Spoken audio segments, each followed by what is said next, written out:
I swear the voice came from the old coal chute in the basement right as we were cutting the birthday cake for my uncle. Tommy, come down here, boy. It whispered in that scratchy way Grandma used to when she caught me sneaking cookies. But Grandma had been dead for 6 months, buried in that cheap pine box out at Willow Grove. My heart slammed against my ribs so hard I dropped the knife, and it clattered on the linoleum. Everyone at the table jumped, laughing at first like it was just clumsy me being the family klutz again. Back in the summer of 1977, our whole crew piled into the old 2-story house on Elm Street for Uncle Ray's 45th. Dad was a line worker at the Ford plant, always smelling like motor oil and cigarettes, his calloused hands rough from years on the assembly line. Mom fussed over the Jell-O salad and kept the TV low with Walter Cronkite droning about the heat wave. My cousin Becky, 17 with her feathered hair and Farrah Fawcett smile, rolled her eyes at everything while chain-smoking Virginia Slims on the porch. I was 14, skinny with a bowl cut and thick glasses that fogged up when I got nervous. The kid who collected comic books and had this weird habit of tapping my fingers in patterns to calm down. 3 short, 2 long, like Morse code from old war movies Grandpa showed me. The house felt sticky hot, even with the window AC units humming, and the basement stayed off limits because it flooded easy and Dad said the stairs were rotting. But Grandma's old rocking chair was still down there, the one she sat in every night knitting Afghans with her gnarled arthritis hands, humming old hymns. She'd had this secret thing for tarot cards she hid from the family, claiming she could feel things others couldn't, and after her stroke, she kept muttering about shadows that followed her from the old country.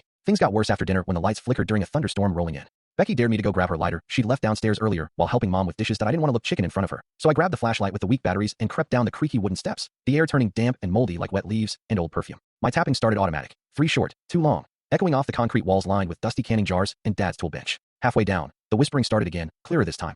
Tommy, it's cold down here, bring the light closer. I froze, sweat trickling despite the chill, telling myself it was the pipes or wine through the chute. But then I saw it. Grandma's rocking chair swaying slow by itself in the corner, the wood groaning like someone heavy was sitting there. My flashlight beam caught something pale on the seat, her old black shawl with the frayed edges she never let anyone touch. A small turn happened when I stepped closer. The shawl lifted like invisible hands were folding it, and a cold breath brushed my neck smelling exactly like her menthol cough drops and rose water. I bolted up screaming, tripping on the last step and scraping my knee bloody, bursting into the kitchen where everyone stared. Dad laughed it off as kids and their imagination, but Becky's face went white. She admitted she'd felt someone watching her in the hallway earlier, but didn't want to scare the little ones. Mom poured me Kool-Aid and said it was the storm messing with the wiring, her voice shaking just a bit as she avoided my eyes. That night, I lay awake in the guest room, tapping my fingers nonstop on the quilt, hearing faint rocking from below every time the thunder rolled. The real horror hit around 2 a.m. when the whole house went dead quiet except for footsteps, slow, shuffling ones with that familiar limp from Grandma's bad hip. They stopped right outside my door.